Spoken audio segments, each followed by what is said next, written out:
Thank you very much. Our brief this morning is to discuss the new international situation and the prospects for change. And I think the first point is that in the 2 years since the UK government voted to go ahead with the concept phase of Trident replacement, the world around us has changed rapidly and dramatically in ways that strengthen the case for peace and disarmament rather than for new weapons of war. George Bush has been replaced as a US President by Barack Obama. There's growing international support for a global ban on nuclear weapons. There's a profound economic crisis gripping the economies across the world, but particularly of the United States and the UK. And the balance of power has shifted quite significantly from debtor nations to creditor nations. And I think we're now entering the period of a multipolar world rather than a unipolar world where one single superpower was able to hold sway across the world. And I think the danger is that the UK government is at risk of being left behind by these events. While it has responded in part, it has not responded in the way in which I think it should have done. The most crucial event, I think, of all these things has been the election of Barack Obama as American President. He is on record as opposing the development of new nuclear weapons. That was one of the pledges he made in his campaign. He has committed himself on many occasions to seeking a world free from nuclear weapons. He's already acted upon that by making overtures to the Russian President, and of course now we have the situation where Russia and America are now embarked on negotiations to make deep cuts in the nuclear arsenals of both sides, and hopefully to take nuclear weapons off alert. To pave the way for that process, in Obama's first conversation with the Russian President, he emphasised that he was reviewing the issue of missile defence and the plans to place missile defence components in Poland and the Czech Republic, which was clearly one of the concerns of Russia. And in response to that, within 2 days, Medvedev announced a halt to the Iskander missile deployments in Kaliningrad, which was the Russian response to what they perceived as the new threat of missile defence. I think it's important to look at the overall security situation facing Britain here, because that's one respect in which things haven't really changed over the past 2 years. Britain as a nation has really never been more secure. No enemy nation threatens our shores. This is conceded in the White Paper, the future of the United Kingdom's nuclear deterrent. It was produced in 2006, just prior to the vote in Parliament, in which it stated, currently no state has both the intent to threaten our vital interests and the capability to do so with nuclear weapons. And that, I think, undermines the whole military rationale for Trident. Trident is, in essence, a weapon of a past era. It's a weapon of the Cold War. It was developed during the Cold War to counter a perceived threat from the Soviet Union, but the Soviet Union no longer exists. And Trident's weapons are currently untargeted, although they could be targeted quite quickly, but it's difficult to imagine who they would be targeted against in the future. So the only threat facing our nation is that of terrorism, and we know that nuclear weapons are no use against terrorism. Indeed, they provide a target for terrorists, I believe. The second point is the growing support across the world for a global ban on nuclear weapons. Former statesmen George Shultz, William Perry, Henry Kissinger and Sam Nunn have renewed their call for steps to a nuclear-free world in the Wall Street Journal issue of January 2008.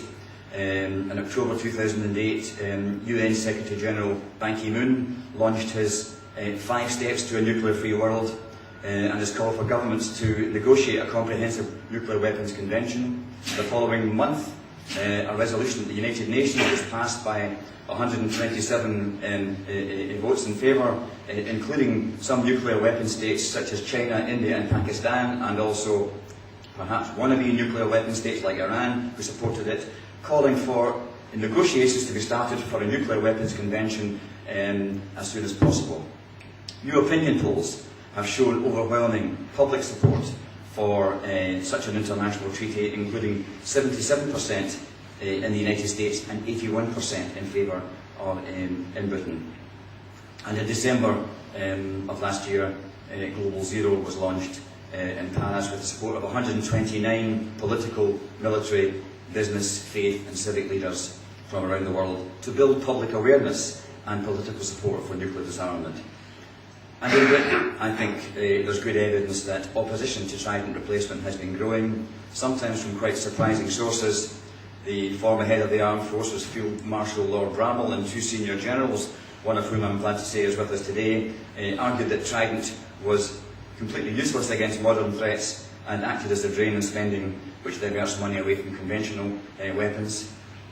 Since then, we've had ex-ministers such as Des Brown and Charles Clarke, who have expressed doubt about the wisdom of replacing Trident, especially Charles Clarke, who has argued quite vociferously that Trident is a weapon of the past and it should be scrapped.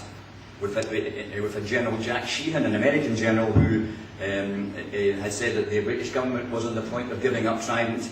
We've had editorials in the Times newspaper arguing the same case, and we've even had feature articles from Heathcote Amory, I should say, in the Daily Mail, very strongly arguing that Trident should be cancelled. So there is growing support from quite surprising places, from establishment figures, that really this is a weapon of the past and is irrelevant to the security needs of Britain in the present day.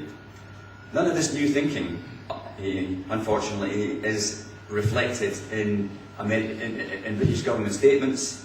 In a statement lifting the nuclear shadow in February, the Foreign Secretary, David Miliband, laid out a 6-point plan to rid the world of nuclear weapons, but rejected calls for Britain to lead the way by cancelling Trident. A month later, just last month, Gordon Brown said he shared President Obama's vision of a nuclear-free world and called for a credible roadmap towards nuclear disarmament by all nuclear weapon states. But his claim that in the statement that the new Trident will carry 12 missiles instead of 12 missile tubes instead of 16, that the total number of warheads will not exceed 160, isn't really new, because we don't really believe that that represents a reduction from what the existing system offers. The existing boats will still carry 48 nuclear warheads per boat, and indeed we've heard just in the course of the last few weeks that there will be no reduction in terms of the number of boats from 4 to 3, which was postulated at one time at the beginning of this discussion. So there's some acceptance in these statements that the world is changing, but no clear intent to respond in actions rather than simply in words. And the reality is it's actions that speak louder. And the question has to be asked, why spend billions on acquiring a new weapon system at the same time as you're negotiating to get rid of it altogether? I mean, people will not take us seriously as negotiating partners if we do that. And of course, these billions could mean that after 2012, once the main contracts are negotiated, there will be binding contracts, which will mean that the major amount of money spent will not be easily recovered. So there's powerful reasons why the government should be responding by saying, in the light of these international developments, in the light of the lack of any credible security threat to Britain, what we should be doing is placing a halt on the programme of Trident replacement. We should, as a confidence-building measure, be withdrawing the submarines to base, particularly in the light of the recent accident that took place in the Atlantic, where 2 nuclear submarines crashed, potentially catastrophic. If one of these warheads had gone off in that situation, you could have had a tsunami that would have destroyed every coastal city in the Atlantic. Catastrophic effect on human civilization, and of course in terms of pollution of the oceans. So we could withdraw these submarines to their base. We could take the weapons off alert, and that would be a confidence-building measure which would help the international process that is taking place at the present time. That's the kind of response that I think we have to demand, even if we can't get a commitment that they will actually give up the existing Trident submarines and they will completely and irrevocably abandon the Trident missile programme. I think if the UK government wants to be taken seriously, it must commit to the process of bilateral and multilateral disarmament. Brown has said that he is willing to place Britain's nuclear weaponry on the negotiating table at a relatively early stage in the process, but we need to move things from words to actions. And that means, I think, that we need to get commitments and statements made. Britain could, as the last speaker emphasised, play a key leading role, which would earn it a place in history which no other nation has, if it began that post by saying that Britain doesn't need these nuclear weapons anymore and we're going to take a lead by getting rid of them altogether. Thanks very much for listening.